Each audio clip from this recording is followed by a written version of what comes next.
As teachers deeply engaged in the world of special education, we have witnessed firsthand how our understanding of neurodiversity and autism has evolved. This evolution reflects a pivotal shift from outdated deficit-based perspectives to a more affirming and strength-based viewpoint. In this chapter, we'll explore these concepts, the harms of maintaining a deficit model, and the essential changes needed to foster an inclusive, empowering environment for our autistic students. Neurodiversity is a term that embraces the variety of human brains and minds. It posits that neurological differences such as autism, ADHD, dyslexia, and others are part of the natural spectrum of human diversity. Rather than viewing these differences merely as disorders to be fixed, neurodiversity celebrates them as variations that can contribute positively to society. This perspective encourages us to appreciate the unique talents and capacities within each individual, challenging the outdated narrative that positions neurodivergent individuals as inherently lacking. Historically, discussions around autism often revolved around deficits, skills, and behaviors that were deemed abnormal or impaired. This approach not only supports stigmatization, but also overlooks the immense potential within autistic individuals, ultimately reinforcing negative self-concepts and limiting their opportunities. At the heart of this conversation is the critical difference between strength-based and deficit-based perspectives. A deficit-based perspective focuses on what an individual cannot do, often highlighting limitations. For instance, traditional views of autism might zero in on a child's struggles with social communication or sensory sensitivities, framing these traits as obstacles to overcome. However, this framework creates a harmful narrative that can lead to frustration, low self-esteem, and a lack of motivation to engage with learning. In contrast, a strength-based perspective emphasizes the abilities, interests, and talents of autistic individuals. This approach encourages us to identify and cultivate their passions, whether they lie in art, technology, mathematics, or mechanics. For example, many autistic individuals exhibit exceptional attention to detail or possess remarkable skills in pattern recognition. Recognizing and nurturing these strengths not only boosts confidence, but also helps autistic individuals find their place in both academic and social contexts. It's essential to understand that when we label and categorize children based on perceived deficits, we risk reinforcing a narrative of inadequacy. The limitations of this perspective can prevent children from exploring their true potential, leading to outcomes that are less than what they could achieve. When educators and caregivers shift to a strength-based perspective, they create a nurturing and empowering environment that inspires resilience and self-advocacy. The evolution of autism has seen significant transformation due to advocacy from individuals on the spectrum and their families. The evolution of autism as a concept parallels the broader acceptance of neurodiversity. No longer viewed solely through the lens of pathology, autism is now recognized as a complex condition with a wide range of presentations. Institutions promoting neuro-affirming practices highlight the importance of understanding autism as part of one's identity rather than a clinical label. This perspective allows autistic individuals to express themselves authentically, fostering acceptance and understanding among peers. Acceptance by society is paramount, as it encourages autistic individuals to thrive, not just to survive, in a world that often requires conformity. The history of autism and its diagnosis in the DSM, or Diagnostic and Statistical Manual of Mental Disorders, has evolved significantly since the condition was first recognized. Originally, autism was classified in the DSM-Y, published in 1952, as a type of childhood schizophrenia. This classification reflected the prevailing understanding at the time, which viewed autism through the lens of psychosis and severe mental illness, potentially conflating it with schizophrenia due to overlapping symptoms such as social withdrawal and communication difficulties. By the time the DSM-3 was published in 1980, the understanding of autism began to shift significantly. It was reclassified as a distinct disorder, infantile autism, and included specific diagnostic criteria. This change marked a crucial step in recognizing autism as a separate entity from schizophrenia, emphasizing its unique characteristics. The evolution continued with the DSM-4 in 1994, which expanded the diagnostic criteria and included a broader category referred to as pervasive developmental disorders. This category encompassed several conditions, including autism, Asperger's disorder, and pervasive developmental disorder not otherwise specified, or PDD-NOS. The distinction of Asperger's specifically introduced a subset of individuals who demonstrated similar social and communication challenges as those with autism, but typically showed average to above average intelligence and no significant delay in language development.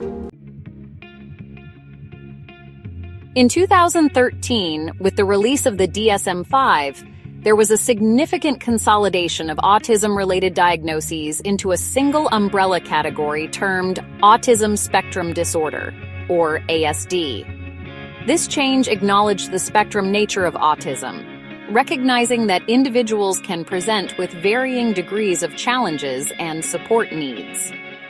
High-functioning autism, while not a formal diagnostic term in the DSM-5, generally refers to individuals on the autism spectrum who possess average or above average intellectual abilities and can engage in daily activities without significant support, although they may still face social challenges. Diagnosing high-functioning autism presents particular challenges. Often, individuals may mask their symptoms or develop coping strategies, making identifiable characteristics less apparent to clinicians. This is especially true for women and minorities, including African American and Latino communities, where there are additional factors at play. Furthermore, within minority communities, cultural perceptions of mental health and developmental disorders can inhibit individuals from seeking a diagnosis. Stigmatization, lack of access to health care, and cultural misunderstandings about autism can result in delayed or missed diagnoses.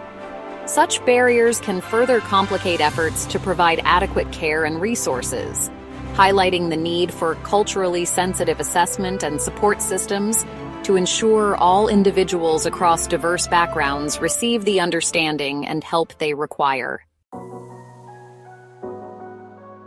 As we look toward the future, we see growing initiatives aiming to support the inclusion of autistic individuals in both higher education and the workforce. Many colleges and universities are implementing programs designed to support neurodivergent students. These initiatives range from sensory-friendly spaces and peer mentoring programs to specialized career counseling. By fostering an understanding of neurodiversity, these institutions help students with autism navigate the transition from high school to higher education successfully. In the workforce, companies are beginning to recognize the vast benefits of employing neurodivergent individuals. Organizations are prioritizing hiring practices that embrace diversity in cognitive processing, recognizing that a variety of perspectives can enhance innovation, creativity, and problem-solving. Some companies have even established dedicated programs to recruit and support autistic employees, addressing barriers such as interview anxiety or communication differences. These efforts are crucial in creating equitable opportunities that can lead to fulfilling careers. Despite these advancements in understanding and advocacy, K-12 schools often lag behind. Many educational practices still reflect a deficit-based framework that fails to serve autistic students adequately. Traditional assessment methods, rigid curricula, and standardized testing can hinder the academic, social, and emotional growth of these individuals. For instance, applying a one-size-fits-all model in the classroom overlooks the diverse learning styles and needs of students with autism.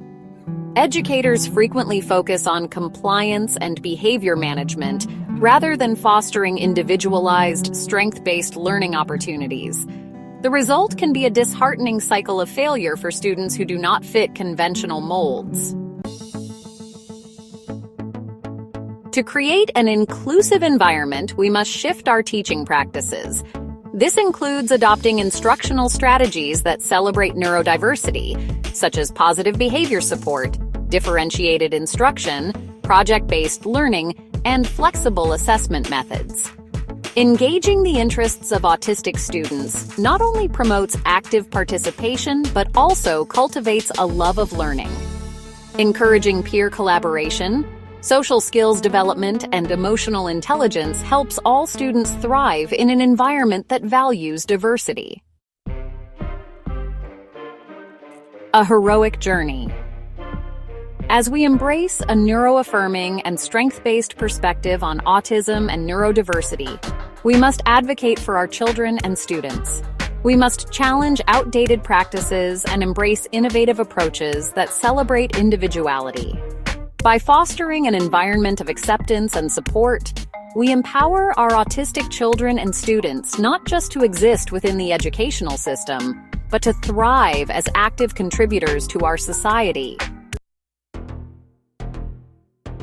Mothers of autistic children often find themselves on a challenging journey, navigating a landscape filled with obstacles and fears. These dedicated women face numerous hurdles, particularly in their interactions with schools. A significant issue is the lack of understanding about autism from educators, which can lead to misconceptions and inappropriate handling of their children's needs. This lack of comprehension often makes it difficult for mothers to advocate effectively for their child's specific requirements, as teachers may not fully grasp what autism entails. The complexity of individualized education programs can be overwhelming as well. Many mothers struggle to navigate the intricate processes involved, from assessments to meetings, all while trying to ensure their child receives the necessary support and accommodations. Additionally, concerns about social integration loom large. Mothers worry about their children's ability to make friends and interact positively with peers in the school environment. Sensory sensitivities further complicate their situation, as many classrooms are not equipped to address these needs. Inadequate support staff can heighten these challenges, leaving mothers feeling as though they are advocating not only for their child's education, but also for their well-being and safety. Communication barriers between home and school often exacerbate this stress, leading to feelings of being unheard and disregarded by the school administration. As these mothers confront these various challenges, the weight of stress and anxiety can feel heavy. However, many draw upon their resilient spirits and fierce love to overcome these obstacles. They educate themselves about autism, develop strong advocacy skills, and connect with support networks. I hope that this book will be a guide and an aid for parents on their heroic journey. By sharing strategies, insights, and resources, we aim to empower parents to navigate the educational landscape successfully, ensuring that you can advocate for your child's needs and foster meaningful growth. We understand that their ultimate goal is to help their child reach his or her full academic, social, and emotional potential. There will be obstacles on the journey, but there will also be many times to celebrate progress and achievements. We intend to illuminate the path toward a brighter future for you and your families. We believe autistic students can be successful and reach their full potential as they transition into adulthood.